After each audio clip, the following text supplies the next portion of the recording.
अस्सलामुअलैकुम, आप देख रहे हैं परदेश से देश तक। मैं हूं फैसल अब्बासी। तकरीबन 1 साल और 4 महीने हो चुके हैं कि जब से कोरोना की वबा आई है, और इस वबा के आने के बाद जो दुनिया का हाल रहा, दुनिया के बेशतर ममालिक में निज़ाम ज़िंदगी एक तरह से मफलूज हुआ। और गुज़श्ता साल जो था वो साल 2020 वो तकरीबन बेशतर हिस्सा उसका लॉकडाउन में ही गुज़रा। और लॉकडाउन का लफ्ज़ सुनते सुनते यकीनी तौर पे ख़ासी लोग जो हैं, शुरू में तो उनकी नफ्सियात पे ख़ासा असर हुआ, लेकिन वक्त गुज़रने के साथ साथ दुनिया भर के लोग इस लफ्ज़ से भी शनासा हो गए। और उसके साथ साथ जो अंदाज़े ज़िंदगी है लॉकडाउन के साथ, वो भी लोगों ने अपनाया। लोगों के लाइफस्टाइल में ख़ासी तब्दीली देखने को मिली कोरोना की वबा दुनिया में आने के बाद। फिर उसके साथ साथ हमने देखा कि जो मास्क है उसका इस्तेमाल भी मैंडेटरी हुआ, उसको भी एक लाइफस्टाइल का हिस्सा बनाया गया। इसी तरह समाजी फ़ासला भी दुनिया के बेशतर ममालिक में वो मेंटेन करने का उसलूब भी लोगों ने सीखा।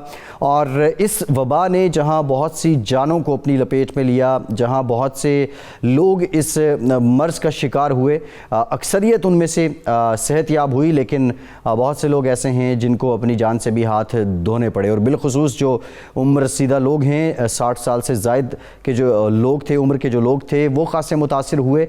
और फिर उसके बाद हमने ये देखा, एक खुशखबरी आई कि वैक्सीन की सूरत में जो अक़वाम आलम हैं, जब ये अनाउंस किया गया कि वैक्सीन इसकी बना ली गई, चाइना, अमरीका, जर्मनी दुनिया के उन पहले ममालिक में से थे, इवन बरतानिया भी, कि जिन्होंने ये ऐलान किया कि वैक्सीन जो है वो इसकी बना ली गई है।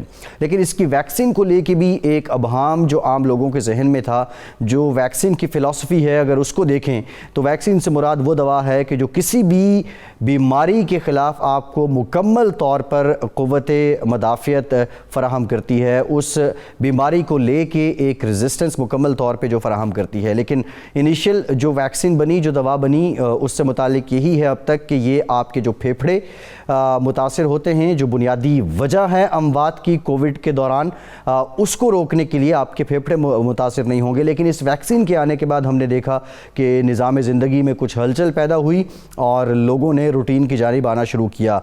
इकॉनमी से रिलेटेड जो मुआशी इक़्तिसादी सरगर्मियाँ थी, कारोबार थे, वो भी किसी हद तक खुलना शुरू हुए। नफ्सियाती तौर भी लोगों के आसाब पर जो तनाव था, जो बोझ था, लोग रिलैक्स हुए। और दुनिया भर में अब ये मुख्तलिफ ममालिक की बनाई गई जो वैक्सीन हैं वो लगाई जा रही हैं।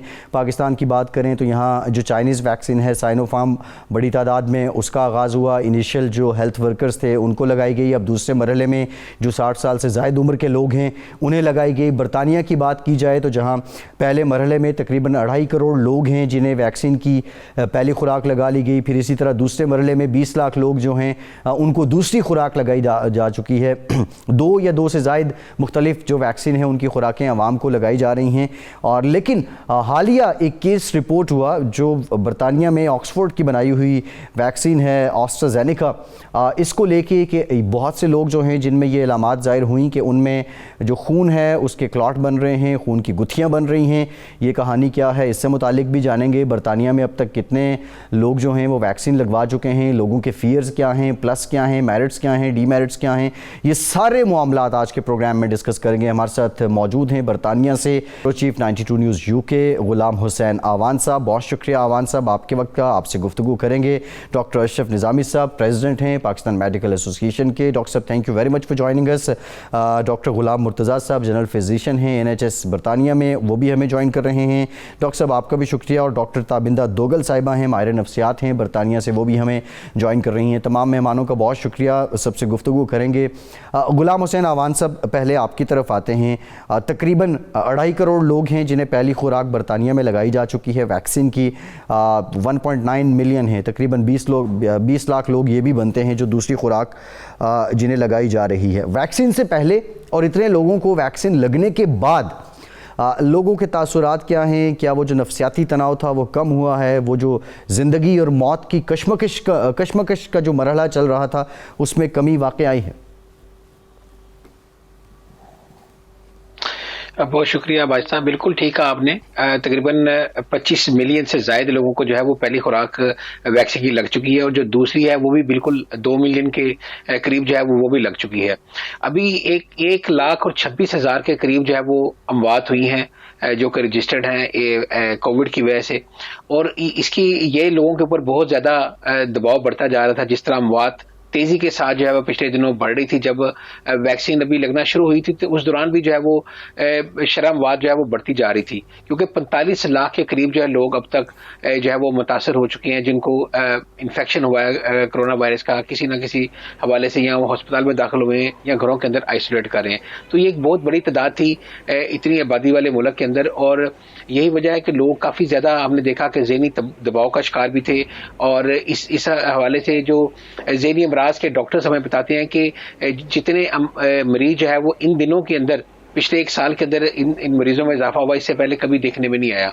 तो वो बिल्कुल ठीक है, बहुत ज्यादा दबाव का शिकार थे, और जब से ये वैक्सीन जो है वो लगना शुरू हुई है, लोगों में एक जो मेंटल सेटिस्फेक्शन है वो आना शुरू हो गई है। और अब लोग जो है वो, जो बरतानी वज़ीर आज़म ने एक रोड मैप दिया, तकरीबन 4 महीने का उन्होंने मरहलावार जो है वो ऐलान किया कि किस तरीके से जो है वो पाबंदियां नरम की जाएंगी कोविड की, और आहिस्ता आहिस्ता जो है वो मुझ तरफ बढ़ रहे हैं। जो एक मरहला है वो 5 हफ्ते का होता है, कि दूसरे मरहले के अंदर फिर जो है वो अब 12 अप्रैल वाले दिन जो है वो कुछ नरमियां हो रही हैं, जिसके अंदर हेयर ड्रेसर जो हैं वो भी ओपन हो रहे हैं। इसके अलावा कुछ गैर जरूरी जो शॉप्स हैं वो भी जो है वो ओपन हो रही है। इसके अलावा और भी काफी सारे बिजनेस जो है वो 12 अप्रैल से खुलेंगे। उसके बाद फिर तकरीबन 17 मई वाले दिन जो है वो फिर और भी बिजनेस खुलेंगे। तो इस तरह मरहलावार जो है बरतानी वज़ीर आज़म ने ऐलान किया है। आज भी बरतानी वज़ीर आज़म की जो है वो थोड़ी देर पहले प्रेस ब्रीफिंग थी, जिसमें वो उन्होंने ये भी बात बताई है कि जो तीसरी लहर है उसके अंदर जो यूरोप से आने वाले लोग थे वो फैलाव का बाइस बने। तो इसके लिए हमें जो है वो मजीद थोड़े से इकदाम करने पड़ेंगे, क्योंकि बरतानिया जो है वो अभी केसेस जो है तकरीबन बहुत कम हो चुके हैं और अमवात भी बहुत कम हो रही है कोविड की वजह से। लेकिन बरतानी वज़ीर आज़म और उनकी जो पूरी टीम है, मैं कहूँगा कबीना, वो अभी भी जो है वो मेजर्स ले रही है ताकि हम दोबारा उस फेज में दाखिल ना हो जाए जहाँ पर केसेस ज्यादा हो जाए। यही वजह है कि आज से जो है वो जो कतर है उसको भी रेड लिस्ट कंट्रीज के अंदर इसलिए शामिल किया गया है कि वहां से रिपोर्ट हुए थे बहुत ज्यादा केसेस, जो वहां से लोग आ रहे थे उनके अंदर ये सिम्टम्स पाए जा रहे थे। और अभी भी कहा जा रहा है कि साउथ एशियन कंट्रीज के भी कुछ ममालिक ऐसे हैं जहां से लोग आते हैं तो उनके अंदर जो है वो कोविड की सिम्टम्स पाई जा रही हैं। तो ये आने वाले दिनों के अंदर हो भी सकता है कि गुलाम हुसैन अवान साहब, मैं जरा आपकी तरफ आऊंगा। ये जो आपने रेड लिस्ट का जिक्र किया है, जो ममालिक रेड लिस्ट में हैं उनके क्या प्रोटोकॉल्स हैं, उनके लोगों को कैसे ट्रीट किया जाता है, ये मैं आपसे जानूंगा। लेकिन डॉक्टर अशरफ निज़ामी साहब से जानना चाहूँगा। डॉक्टर साहब, जो ऑक्सफोर्ड की वैक्सीन है उसको लेके तो जो रिजर्वेशंस या लोगों की जो कंप्लाइंस हैं, ग्रीवियंस हैं, वो जो सामने आ रही हैं उस पर हम बात करेंगे। एक बुनियादी क्वेश्चन है जो आम शहरी के नाते या जितना हमने इससे मुतालिक पढ़ा है, वैक्सीन की क्या फ़िलासफ़ी ये नहीं है कि वो किसी भी मर्ज़ के ख़िलाफ़ आपको मुकम्मल क़ुव्वत मुदाफ़अत फ़राहम करती है, और दूसरा ये पूरी दुनिया में ये दवा जो लगाई जा रही है फेफड़े आपके मुतासिर ना हो, क्या ये उस क्राइटेरिया पे पूरी उतरती है कि इसको वैक्सीन का नाम दिया जाए? बहुत बहुत शुक्रिया बाजी साहब। देखें, वैक्सीन की तैयारी का अमल जिस एमरजेंसी के अंदर ये किया गया है, ये साइंस के अंदर ऐसी पहले कोई नज़ीर नहीं मिलती।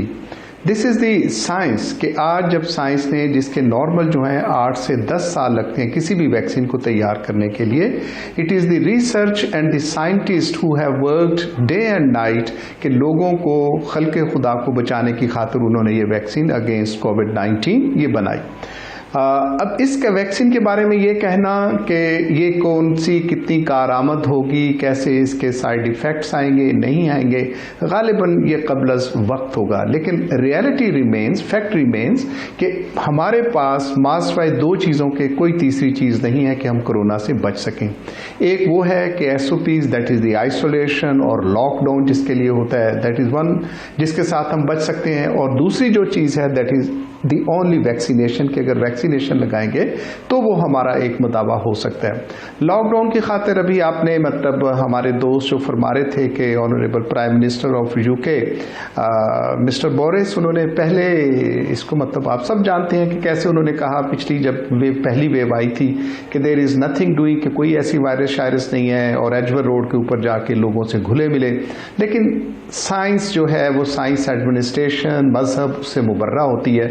और आपने देखा कि कैसे फिर ये यूके को ये सारा भुगतना पड़ा इन डिफरेंट जब एटीट्यूड स्टेट का था। आई एम हैप्पी कि जनाब बोरिस साहब ने अब मतलब काबीना के साथ करते हैं और आगे रोड मैप भी है कि किस तरह से वो यूके को खोलने जा रहे हैं ताकि वहाँ पे ज़िंदगी नॉर्मल हो सके। लेकिन आई एम श्योर कि उसके साथ ये साइंटिफिक अप्रोच ही है जिसको अब उन्होंने अबाइड किया है by the public health experts of the UK जो कि वहाँ पे मौजूद हैं। एक चीज़ मैं आपसे थोड़ा सा ज़िम्नन मतलब शेयर करना चाहूँगा कि अभी जो आई थी कि आई एम श्योर के दोस्त साहब आप जानते हैं और बरतानिया में आप लोग बहुत बाशऊर और जानते हो कि उसके लिए साउथ अफ्रीका था। साउथ अफ्रीका के बाद फिर ये स्टेन जो आई है that is the UK strain, वलायती स्टेन, अगर इसको हम उर्दू इसका तर्जमा कर लें तो वो है कि हमारे यहाँ जो वायरस है। और पाकिस्तान के अंदर, इंडिया के अंदर या साउथ एशिया के अंदर ये जो स्टेन आया है ये यूके से आया है। ये कहना कि कतर से या साउथ एशिया से जो लोग जा रहे हैं वहाँ यूके के अंदर वो लोग अपने साथ कोई नई चीज लेके जा रहे हैं, मैं समझता हूँ कि ये जरा डॉक्टर साहब इस पे हम डिटेल बात करेंगे। जो म्यूटेट किया है वायरस ने और ये जो विलायती रंग इसका आया है म्यूटेशन, इस पे जरा हम स्पेसिफिकली बात करेंगे कि पहले वाले में क्या बिहेवियर था। योर क्वेश्चन ये तो वैसे मैं जरा आपकी तरफ दोबारा आता हूँ डॉक्टर अशरफ निजामी साहब, मैं आपकी तरफ दोबारा आता हूँ। डॉक्टर गुलाम मुर्तज़ा साहब से ही जान लेते हैं। डॉक्टर साहब, इस वक्त जो बरतानिया में इस वक्त बहस चल रही है, एक फियर का एलिमेंट है जो ऑक्सफोर्ड की तैयार करदा वैक्सीन है उसको लेके, इसकी जो कॉम्प्लिकेशंस हैं डॉक्टर गुलाम मुर्तज़ा साहब, आपने वहाँ पे क्या विटनेस की हैं? और अगर ये खून की गुत्थियाँ या क्लॉट्स बन जाना क्या ये जानलेवा हो सकता है? ये समटाइम्स हमने ये भी देखा आम शहरी के नाते कि आप बाज़-औक़ात आप कोई एंटीबायोटिक भी खाते हैं तो उसका भी एलर्जी के तौर पे एक रिएक्शन सामने आ जाता है। ये उस सिलसिले की कड़ी है क्या? जी डॉक्टर गुलाम मुर्तज़ा साहब। भाई सबसे पहले तो शुक्रिया आपका कि आपने बड़ा बरवक्त सवाल पूछा है। इसमें सिंपल सी बात है कि खून में जो शरियानें होती हैं, ये जो रगें होती हैं, उसमें अगर क्लॉट आ जाए, वहाँ से ट्रैवल करके लंग्स या ब्रेन में चला जाए तो वो डेंजरस होता है। उससे स्ट्रोक भी हो सकता है या मौत भी वाक़ई हो सकती है। इसमें तो कोई दो राय नहीं है, ये take it loud and clear. लेकिन जो क्लॉट बनता किसकी वजह से, उसकी बहुत सारी वजूहात हैं। मैं आपको एक सिंपल सा बताता हूँ कि अगर आप फ्रीक्वेंट लॉन्ग हॉल फ्लाइट्स लेके ट्रैवल करें, जैसे कि 8 घंटे की फ़्लाइट या 10 घंटे की फ़्लाइट, उसमें 300 में से एक बंदे को चांस होता है कि वो क्लॉट बन जाए। प्रेगनेंसी में 500 में से एक प्रेगनेंसी में चांस होता है कि क्लॉट बन जाए। वैक्सीन जो एस्ट्राजेनेका की स्पेशल है, उसका जो रिस्क है वो 5 लाख में एक है। तो अब ज़रा ये क्लियर करके देख लीजिए कि प्रेगनेंसी, पोस्टमार्टम और हार्मोन्स जो कंट्रासेप्टिव पिल्स हैं, उनका हज़ारों गुना बल्कि लाखों गुना ज़्यादा रिस्क है as compare to this AstraZeneca vaccine. दूसरी बात यह है कि इसकी सेफ्टी, एस्ट्राजेनेका वैक्सीन इस वक्त तक 50 लाख लोगों को लग चुकी है और ये ऑक्सफोर्ड में इसकी रिसर्च हुई है। 50 लाख में से अगर 30 या 40 बंदों को क्लॉट आता है तो ये बिल्कुल उसी तरह है कि जैसे लाखों लोग मोटरवे पे जाते हैं और कोई ये गारंटी नहीं दे सकता कि इसमें किसी का एक्सीडेंट नहीं होगा, और कोई ये नहीं कह सकता कि असद अमान या डॉक्टर मुर्तज़ा मोटरवे पे जाएगा तो उसका एक्सीडेंट नहीं होगा। So we have to weigh the risks and benefits. ये टोटल, और मैं इसको रिपीट करता हूँ, इसका कोई साइंटिफिक एविडेंस नहीं है कि ये एस्ट्राजेनेका की वैक्सीन इंक्रीज रिस्क करती है क्लॉटिंग की। जी, इसमें कोई दो राय नहीं है। WHO ने भी इसको रेकमेंड किया है और यूरोपियन सेफ्टी जो मेडिसिन सेफ्टी कमेटी है वो भी इसी हफ्ते में उन्होंने अपनी रिपोर्ट देनी है।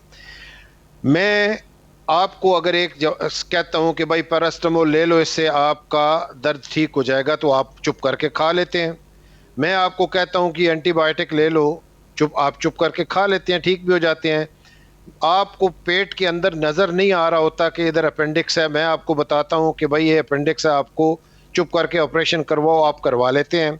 मैं आपको कहता हूं कि आपकी आंख में मोतिया आ गया है, इसका ऑपरेशन करवाओ, तो आप करवा लेते हैं। जब मैं आपको कहता हूं कि वैक्सीन लगवाओ, उस पे ये बहस क्यों है? जी, ये डॉक्टर साहब बड़ा वैलिड पॉइंट है आपका कि जब वैक्सीन की बात आती है तो फिर फिलोसोफर क्यों बनना शुरू हो जाते हैं। हम एक ब्रेक लेते हैं और ब्रेक के बाद ज़रा गुलाम हुसैन अवान साहब से ये भी जाने कि जो रेड लिस्ट में जिन ममालिक को बरतानिया ने शामिल किया है उनके शहरियों के लिए प्रोटोकॉल्स क्या हैं। हमारे साथ रहिए।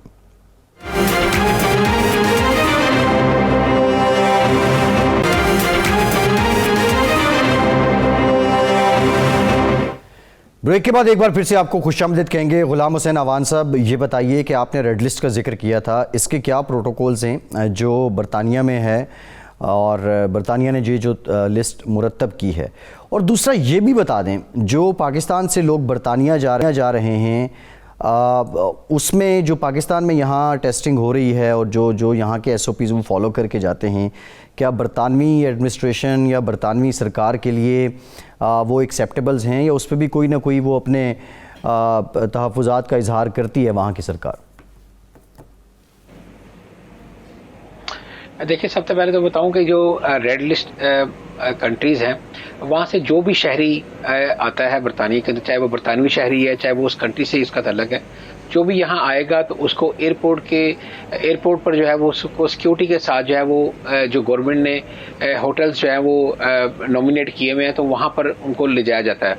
वो 1750 पाउंड पर पर्सन जो है वो उनसे चार्ज किया जाता है। 10 दिन का जो उनको वहाँ पर रहायश फराहम की जाती है। इसके अलावा 2 टाइम या 3 टाइम उनको खाना दिया जाता है। तो ये सारे चार्जेस मिलाकर 1750 पाउंड पर पर्सन के हैं। और होटल्स को जो है वो स्पेशल आप समझ लें कि उनको करतीना सेंटर डिक्लेयर किया गया है। मैं अगर लंदन की बात करूँ तो लंदन हीथ्रो एयरपोर्ट के जो सराउंडिंग जितने भी होटल्स हैं उन सबको जो है वो गवर्नमेंट अपने कंट्रोल में लिया हुआ है। और वहाँ पर जब लोगों को ले जाया जाता है तो उनकी बाकायदा वहाँ पर लिस्टिंग की जाती है। और अगर कोई बाहर सिगरेट पीने के लिए भी आना चाहता है, स्मोकिंग के लिए भी, तो उसका बाकायदा वहाँ पर इंदराज होता है, इन एंड आउट होता है। और सिक्योरिटी जो है वो मुकम्मल तौर पर उस फर्द के साथ ही रहती है कि ये कहा जाता है कि जब तक 10 दिन उसको मुकम्मल नहीं होते और उस 10 दिन के दौरान जो है उसके 3 दफ़ा टेस्ट होते हैं। तो अगर तीनों टेस्ट के अंदर वो क्लियर हो जाए तो फिर उसको जो है वो अपने घर जाने की इजाज़त होती है।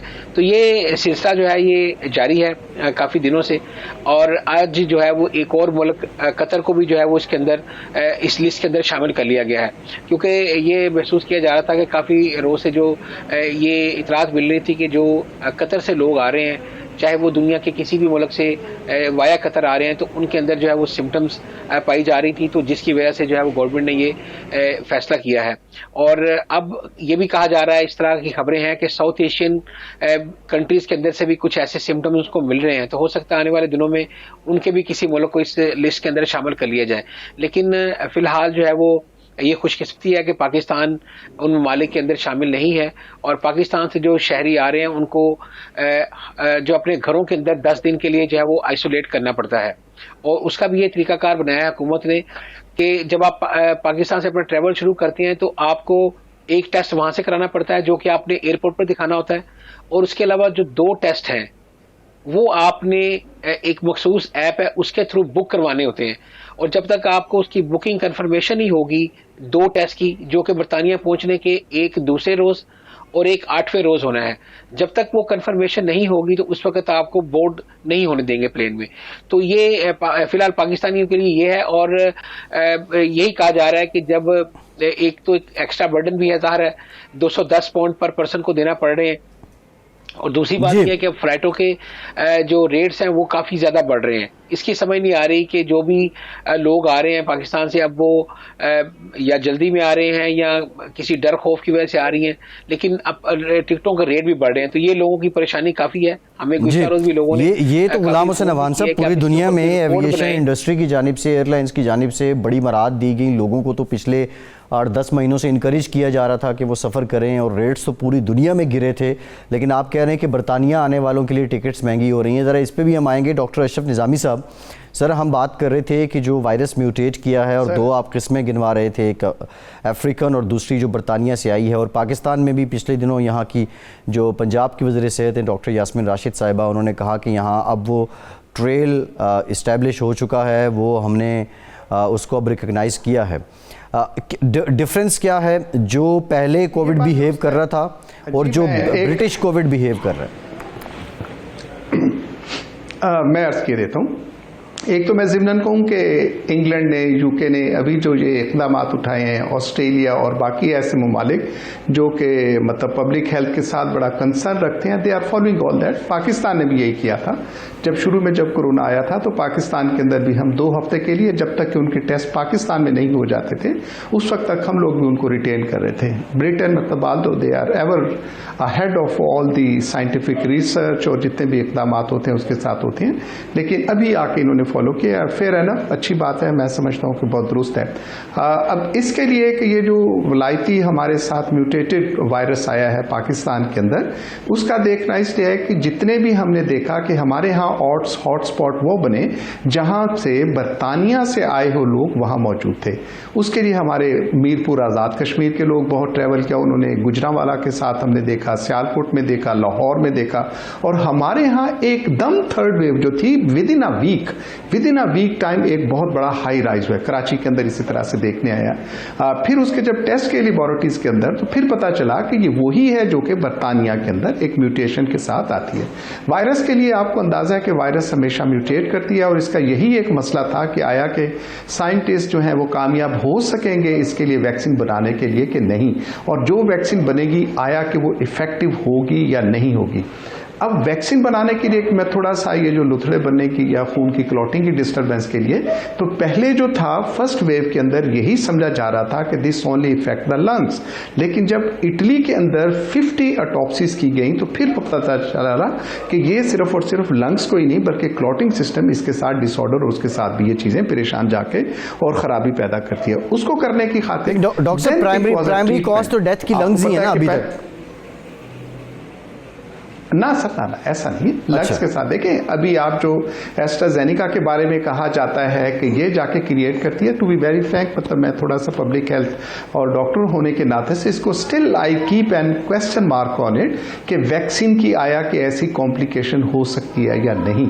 मेरा मानना यह है कि ऐसी कॉम्प्लिकेशन नहीं होगी, उनको अंडरलाइन कोई ना कोई पैथोलॉजी होगी। यूरोप के अंदर से जो मतलब ये आई हैं चीजें कि वहां पे लोगों के साथ मतलब कहा जाता है कि ये वाले प्रॉब्लम्स आए हैं, उनके अंडरलाइन कोई ना कोई ऐसी डिजीज जरूर होगी जिसकी वजह से ये जाके फिर ये बनता जा रहा है। अदरवाइज कोई वैक्सीन किसकी कोई परसेंटेज भी क्यों ना हो, if it is going to have a complication तो सर्टनली इसके लिए क्वेश्चन मार्क है। और भले वो 1% हो या 0.001% हो, नोबडी वुड लाइक टू कि मैं 0.01% के, और मोर ओवर जब पता ना होगा कि ये किसके साथ जाके इसको ये परसेंटेज के अंदर ये फॉल इन कर देगी। सो हैविंग सेड कि ये डॉक्टर गुलाम मुर्तजा साहब, एक तो आप इस पॉइंट को भी एड्रेस कीजिएगा। जी मैं डॉक्टर अशरफ साहब आपकी तरफ दोबारा आता हूं। जी मैं थोड़ा सा अच्छा चलें ब्रीफली कर दें जरा। नहीं सर, मैं थोड़ा सा मेरा मतलब मुकम्मल हो जाए जो मैं एक मतलब उसके साथ बयान कर रहा हूं। इसके लिए जो है बाकायदा तौर पे निकाले हैं इसकी सेंसिटिविटी के हवाले से कि कौन सी वैक्सीन जो है कितनी सेफ्टी मार्जिन रखती है। रशियंस ने किया, चाइनीज ने किया, और उसकी कैटेगरी निकाली कि 10 वैक्सीन के ऊपर आके कि कौन सी consider to be a safest vaccine. हम लोग पाकिस्तान के अंदर जो इंपोर्ट कर रहे हैं from China, it is consider to be कि वो वाली सेफ है, और ये भी मतलब लेबोरेटरी बेस्ड सारी चीजें होती हैं, it is not on assumption based. और उसके अंदर जो है किसी और वैक्सीन के अंदर ऐसा देखने में नहीं आया जो कि एक समझा हॉलैंड के साथ, और गालिबन 10 या 12 ममालिक है कि जिन्होंने मतलब एस्ट्राजेनिका को इस्तेमाल करना बंद कर दिया। लेकिन मैं समझता हूं कि अभी भी WHO के हवाले से जो WHO इसको देख रही है, and it is too early to state कि किस वजह से ये सारी कॉम्प्लिकेशंस आ रही है। मेरा मानना यही है, मैं कोविड के साथ, वेव 1 के साथ और बाकी एज अ सोशल वर्कर काम कर रहा हूं, तो that has to be looked into. लेकिन इसको कहना कि ये वैक्सीन इसकी जिम्मेदार है, मैं समझता हूं गालिबन ऐसा। ठीक है डॉक्टर गुलाम मुर्तजा साहब, एक जो आप डॉक्टर अशरफ निज़ामी साहब को पॉइंट उसको एड्रेस करना चाह रहे थे वो भी कीजिएगा। दूसरा मेरा सवाल ये है कि बरतानिया में इस वक्त जो वैक्सीन जिस रफ्तार के साथ लगाई जा रही है, ये नुक्ता भी सामने आ रहा है, हो सकता है कि वैक्सीन की खुराकों की कोई कमी हो जाए, तो उसके लिए वहाँ मौजूद इदारों ने क्या इंतजामात कर रखे हैं? भैया 2 चीज़ें हैं। एक तो डॉक्टर साहब निज़ामी साहब की जो बात है वो 100% सही है, और मैं फुली के इनको सेकंड करता हूँ कि प्लीज़ कोई भी साइंटिफिक एविडेंस की गैर मौजूदगी में किसी चीज़ को, वैक्सीन को ब्लेम करना वो सही नहीं है। तकरीबन 30 लाख, जो तकरीबन 50 to 60% ऑफ एलिजिबल पॉपुलेशन, यानी जिनको ये वैक्सीन लगनी चाहिए थी एडल्ट पॉपुलेशन में, वो हम इधर यूके में लगा चुके हैं। अगर कोई ऐसा इशू होता तो आपका क्या ख्याल है, यहाँ पे ये वैक्सीन बंद ना हो गई होती? ये ऑक्सफोर्ड की है, हमारे पास हर चीज़ यहाँ बिल्कुल ट्रांसपेरेंट है, कोई इसका क्लियर कट साइंटिफिक लिंक नहीं है उसके साथ। ये तो होगी पहली बात। मैं खराज तहसीन पेश करता हूँ डॉक्टर निज़ामी साहब को कि इन्होंने बिल्कुल क्लियर कट करके कहा है कि वैक्सीन पे क्वेश्चन मार्क ना डालो जब तक कि आपके पास कोई क्लियर कट एविडेंस ना हो। आपको अभी MMR वैक्सीन पे एक ख़ास तबके ने उसके ऊपर एक एतराज़ उठाया था कि जी ऑटिज़म के साथ लिंक है। आज तक हमें बेचारे परेशानी हो रही है डॉक्टरों को और माओं को कन्विंस करने के लिए कि there is no clear cut scientific evidence to link between autism and MMR vaccine. इन लोगों ने मीज़ल्स और रुबेला के साथ और लोगों को मरते हुए नहीं देखा और उसकी कॉम्प्लिकेशंस के सामने बच्चों को तड़पते हुए नहीं देखा जो हमने देखा है। इसलिए कोई ऐसी चीज़ उस पर ध्यान न रखा जाए कि जिसका कोई क्लियर कट लिंक नहीं है कि वो इस वैक्सीन के साथ लिंक है। ये जो क्लॉट्स है ना, ये डिसेमिनेटेड इंट्रावास्कुलर कोआगुलेशन होती है कि अच्छा, एक और जो एक फिनोमेना बड़ा खुल के सामने आ रहा है कि एक डिजीज़ है, एक बंदा है, एक मरीज़ है, वो सिगरेट भी पी रहा है, उसको कोरोना हुआ है और वो ठीक बच के निकल आया। एक बंदा जिसने, हमारे यूके में कई ऐसे डॉक्टर थे जिन्होंने सिगरेट तो पीना दरकिनार, उन्होंने कभी कोई इस किस्म की चीज़ नहीं, हेल्दी लाइफस्टाइल है, उनको कोरोना हुआ और उनकी डेथ हो गई। ये इम्यूनोजेनिक रिस्पॉन्स है। पूरे जो साइटोकाइंस है, इम्यूनोलॉजी आपकी वो इस तरह ट्रिगर करती है कि वो अंदर बॉडी के अंदर एक स्टॉर्म आ जाता है साइटोकाइंस का। वो फिर चाहे आपकी रगों में हो, चाहे आपके दिल में हो, चाहे आपके फेफड़ों में हो, चाहे आपके दिमाग में हो, हर चीज को उड़ा के रख देती है। ठीक है। इसलिए ये 100% डॉक्टर साहब की बात सही है कि जेनेटिक प्रीडिस्पोजिशन, पता नहीं अंदर क्या है, किस चीज को ये ट्रिगर रिस्पॉन्स कर रहा है। ये अभी बहुत जल्दी है हमें ये कहना कि ये चीज है स्पेसिफिक कि ये इन लोगों में कॉज करेगी। ये यस, प्रीडिस्पोजिशन होगी तो वो क्लॉट बनेगा, प्रीडिस्पोजिशन होगी तो साइटोकाइंस स्टॉर्म आएगा और लोगों को डिफरेंट तरीके से बीमारी का जो है वो होता है। अब आ जाए वेरिएशन। जी, एक बात तो क्लियर कट करके ये हमें ज़हन नशीन कर लेनी चाहिए कि ये वायरस है और वायरस म्यूटेट भी करता है, लेकिन लकीली इसकी जो जेनेटिक मेकअप है वो म्यूटेट कम हो रहा है और उसकी जो ऊपर सरफेस प्रोटीन है वो चेंज हो रही हैं। इसलिए उन लोगों को जिनको वैक्सीन इसकी जेनेटिक वो यानी वो लग चुकी है, वो वेरिएंट उनको अगर लग भी रहे हैं तो ज़्यादा उनको बीमार नहीं कर रहे। तो ये और एक बेहतर वजह है या इम्पोर्टेंट वजह है कि वैक्सीन ज़रूर लगनी चाहिए। जी। रही पाकिस्तान की वैक्सीन की बात, भाई वैक्सीन चाहे वो पाकिस्तानी हो, चाहे वो रशियन हो, चाहे वो ब्रिटिश हो, एस्ट्राजेनेका हो, फाइजर हो, मॉडर्ना हो, वैक्सीन होती है जिसका एफिकेसी किसी की कम किसी की ज़्यादा। ये जितनी जल्दी हम 80 to 90% या 70 to 80% पॉपुलेशन को लगा लेंगे वैक्सीन, बाकी हर्ड इम्यूनिटी में आ जाएंगे, दुनिया सेफ हो जाएगी। और ये जो ट्रैवल अभी बैन हो रहा है और रेड लिस्ट और ये वो जो हो रही है, आप एक चीज़ को समझने की कोशिश करें कि एक चीज़ है, अगर कबूतर आंखें बंद कर ले तो बिल्ली चली नहीं जाती। डॉक्टर साहब एक ब्रेक लेते हैं। ब्रेक के बाद जब आएंगे तो हम ज़रा इस पे भी बात करेंगे कि क्या वैक्सीन के बाद आपको वायरस इंटरेक्ट नहीं करेगा।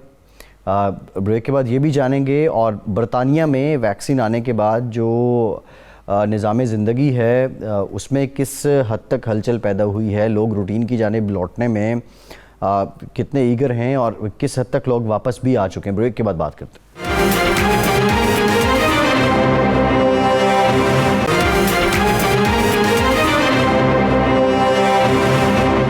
ब्रेक के बाद एक बार फिर से आपको खुशामदीद कहेंगे। डॉक्टर ताबिंदा दोगल साहिबा ने भी हमें ज्वाइन किया है, माहिर नफ्सियात हैं, बरतानिया से हमारे साथ मौजूद हैं। डॉक्टर साहिबा आपके वक्त का शुक्रिया। डॉक्टर साहिबा इससे पहले बड़ी सैर हासिल गुफ्तगू हो रही थी, हम कुछ वैक्सीनेशन से मुतालिक बात कर रहे थे, कुछ वायरस के जो वेरिएंट्स हैं उससे मुतालिक बात कर रहे थे। गुलाम हुसैन अवान साहब ने भी एक पॉइंट रेज़ किया कि लोगों में तनाव और नफ्सियाती तौर पर जो आसाब से लड़ाई थी वो इस बीमारी के आने के बाद बहुत ज़्यादा बढ़ी है। एक तो आप बताएं कि लोगों के रवैये कितने कोरोना के आने के बाद बदले, और फिर जब से वैक्सीन का ऐलान हुआ, ये लगना शुरू हुई, तो अब कितनी कमी आई है नफ्सियाती बीमारियों में? जी बहुत शुक्रिया, अस्सलाम वालेकुम। जी हाँ, ये बात सही है कि काफ़ी ज़्यादा इसमें लोग तनाव का शिकार हो गए थे और उसकी ज़ाहिर वजह भी मौजूद है। उससे वबा शुरू हुई थी तो उस वक़्त जो रोज़ाना की ग्रोसरी सप्लाई थी वहाँ से बात शुरू होकर के बच्चों के स्कूलों से लेकर के अमवात जो रोज़ाना आती थी उसमें तो अब जैसे जैसे वैक्सीनेशन हो रही है लोगों को ये लग रहा है कि अब बच्चे स्कूल वापस जाना शुरू हो गए, स्कूल शुरू हो गए दोबारा, और वैक्सीन जो हैं वो बड़ी उम्र के लोगों को लग चुकी हैं। अब 50 से कम उम्र के लोगों को लगेंगी। तो जब उनकी वैक्सीनेशन मुकम्मल हो जाएगी तो शायद आपस में मिलना जुलना उनका आसान हो जाएगा। जो उनके बुजुर्ग थे जिनको वो नहीं मिल सके, बाज़ ऐसे लोगों को जानती हूँ जो एक साल से नहीं मिले अपने बुजुर्गों को, वालिदैन को, उनकी बहबूद के लिए और उनकी अपनी जो मूवमेंट की रिस्ट्रिक्शन थी उसकी वजह से। तो उसमें कुछ कमी तो आई है, लेकिन वो मुस्तकिल अभी जारी है, क्योंकि अभी ये जो फर्लो का था वो भी अभी चल रहा है। तो माली तौर पर अभी लोग बहुत ज़्यादा मुतासिर तो नहीं हुए थे, लेकिन मुझे लगता है कि अभी काफ़ी कुछ जो मसले लोगों के चल रहे थे वो अभी तक जारी और सारी हैं। उसमें कुछ कमी तो हुई है लेकिन चल रहे हैं। जी ठीक है। गुलाम हुसैन अवान साहब, ये यहाँ कुछ इन्होंने माली हालात का भी जिक्र किया है। वैक्सीन लगने के बाद जो कारोबार हैं बरतानिया में, उन पे क्या असर पड़ा? मुआशी सरगर्मियाँ कुछ शुरू हो सकी फिर से? नहीं, अभी जो है वो मुकम्मल तौर पर तो शुरू नहीं हो सकी, चूँकि 12 अप्रैल के बाद जो है वो जब ये दूसरे फेज़ के अंदर जो है वो पाबंदियाँ नरम होंगी तो फिर जो है वो ज़ाहिर कारोबार कई खुलेंगे, जिस तरह हेयर ड्रेसर्स हैं, गैर ज़रूरी ये शॉप्स हैं वो खुलेंगी।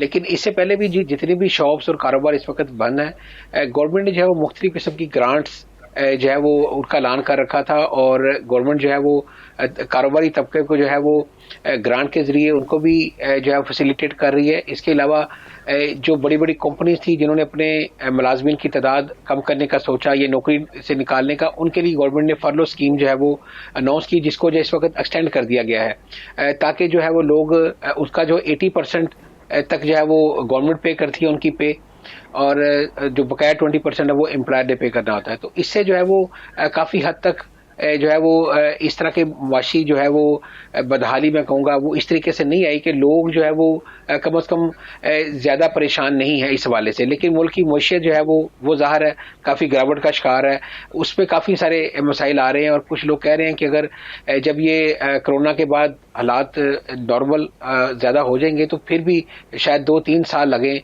बरतानिया की जो मईशत है उसका दोबारा बैक टू ट्रैक आने में। जी ठीक। ये तो परेशानी है, लेकिन जहाँ तक आम लोगों का है उस पर कुछ थोड़ा सा गवर्नमेंट की ग्रांट्स और जो इमदाद की वजह से जो है वो बहुत ज़्यादा परेशानी देखने में आई। डॉक्टर साहब ने बिल्कुल सही कहा।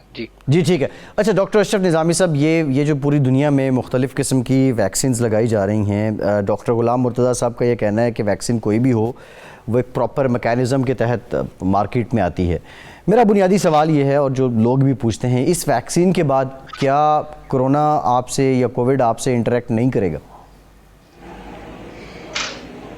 Very interesting. और सोशल मीडिया पे आपने देखा होगा कि ये बड़ा मतलब सर्कुलेट कर रहा है ग्लोबली कि अगर वैक्सीन के बाद भी मैंने ऐसा करना है, अगर एहतियातें ये भी करनी है, then why to go for the vaccination. एक मैं चीज़ अर्ज करूं कि अब दुनिया के अंदर जो तब्दीली आ गई है वासी साहब, ये हमें मान लेना चाहिए that we have to live with the vaccine. हमारा लाइफस्टाइल वैसा नहीं हो सकता जैसा आज प्री कोविड और पोस्ट कोविड। अब जिंदगी 2 हिस्सों में तकसीम हो जाएगी। जैसे पहला कहा करते थे ना कि दूसरी जंग अजीम से पहले ये था, दूसरी जंग अजीम के बाद ऐसा हो गया। Now the time has come कि लोग बात करेंगे जी कोविड से पहले ऐसा था, कोविड के बाद ऐसा हो गया। लेकिन एक बात जो मतलब हमारे दोस्त डॉक्टर मुर्तज़ा साहब ने कहा कि एक हर्ड इम्यूनिटी हम यूज़ करते हैं। हर्ड इम्यूनिटी मीन बाय कि इज्तमाई कुव्वत मुदाफ़ियत किसी भी डिजीज़ के अगेंस्ट वो पैदा होती है।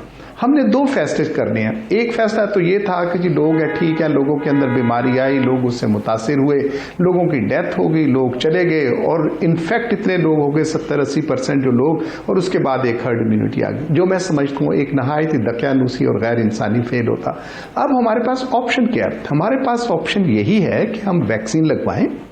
वैक्सीन के साथ जो एक हर्ड इम्यूनिटी हमारे पास डेवलप होगी, लोगों को एक मिलेगा, एक बेहतर होगा, और सेंस ऑफ सिक्योरिटी कितनी, जब हम ये कहते हैं कि 76% इफेक्टिव है, 96% इफेक्टिव है, मीन बाई के 100 बंदों में तो फिर 4 बंदों के साथ चांसेस हैं, लेकिन परसेंटेज देखें कितनी कम हो जाती है। And no want to lose, अपने प्यारों को वो नहीं छोड़ना चाहते। तो इस वजह से इस क्वेश्चन को प्लेस करना कि फिर भी मुझे एहतियात करनी पड़ेगी, मैं समझता हूं कि वैसे ही कि मैंने अगर पानी का गिलास पिया है तो देखो जी मुझे पानी पीना पड़ेगा। जी ठीक, एक ब्रेक लेते हैं डॉक्टर अशरफ निजामी साहब। डॉक्टर अशरफ निजामी साहब एक ब्रेक लेते हैं। ब्रेक के बाद जब वापस आएंगे तो ये जानेंगे ये वैक्सीन की जो एंटीबॉडीज जो रिएक्टिव रहती हैं वो कितने अरसे तक रहती हैं, पहले एक खुराक लगाई गई फिर दूसरी लगाई जा रही है, और इसका पीरियड कितना है कि फिर कितने अरसे बाद एक इंसान को वैक्सीन की ज़रूरत पड़ सकती है। ब्रेक के बाद ये जानते हैं।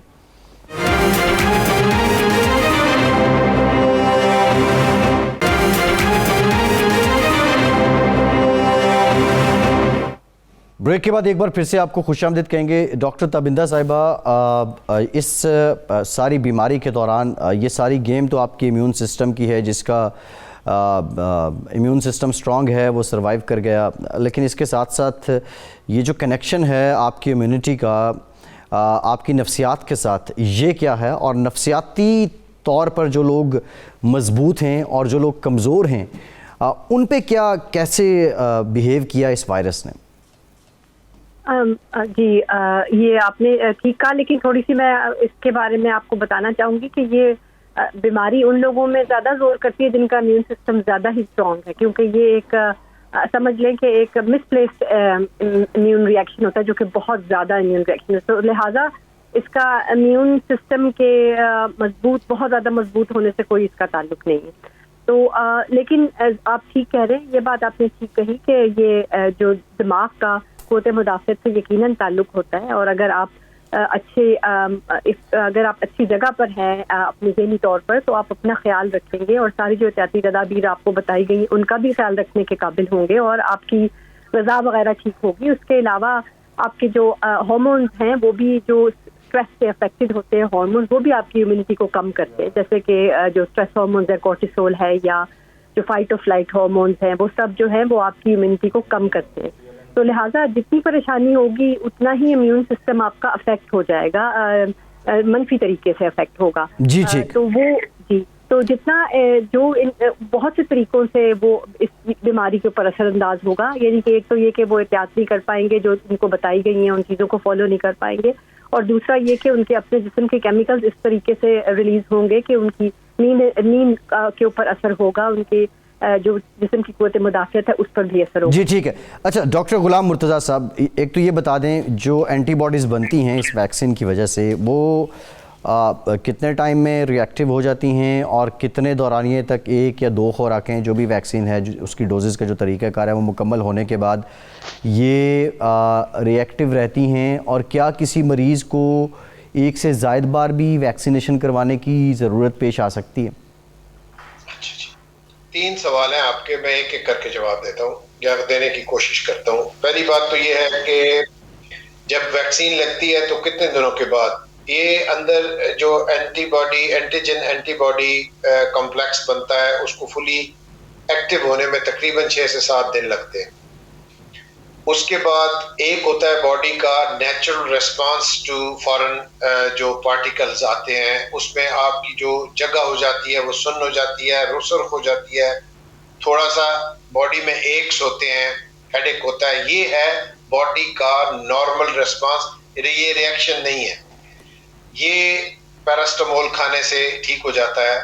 अच्छा, अब जो दूसरी डोज लगती है जब ये वैक्सीन बन रही होती है ना, तो उसमें वो एक पंजाबी की मुहावरा है कि कितना गुड़ डाला जाए कि इतना ही ज्यादा मीठा हो। मुख्तलिफ वैक्सीन्स की तैयारी में बड़ी एहतियात बरतना पड़ती है कि कहीं ओवरडोज ना हो जाए, तो इसलिए ये 2 डोजेस गैप डाल के रखी है फाइजर वालों ने भी और ऑक्सफोर्ड की जो है मॉडर्ना की भी, कुछ लोगों ने एक ही वैक्सीन बनाई है और वो कहाँ तक कितना असर करेगा, ये देखिए ये वायरस जो है ना, या इस वायरस की फैमिली का ये जो वायरस पर्टिकुलर है कोविड-19, ये अभी नया है, इसके बारे में कोई इसका बिहेवियर अभी नहीं पता चलता। लेकिन जब 2 डोजेस लग जाती हैं तो उसके 6-7 दिनों के बाद आप बड़े कंफर्टेबली कह सकते हैं कि आप 80 to 90% आप सेफ हैं। अब ये कितना अरसा बॉडी के अंदर चलता है वो ये अनप्रेडिक्टेबल है जी।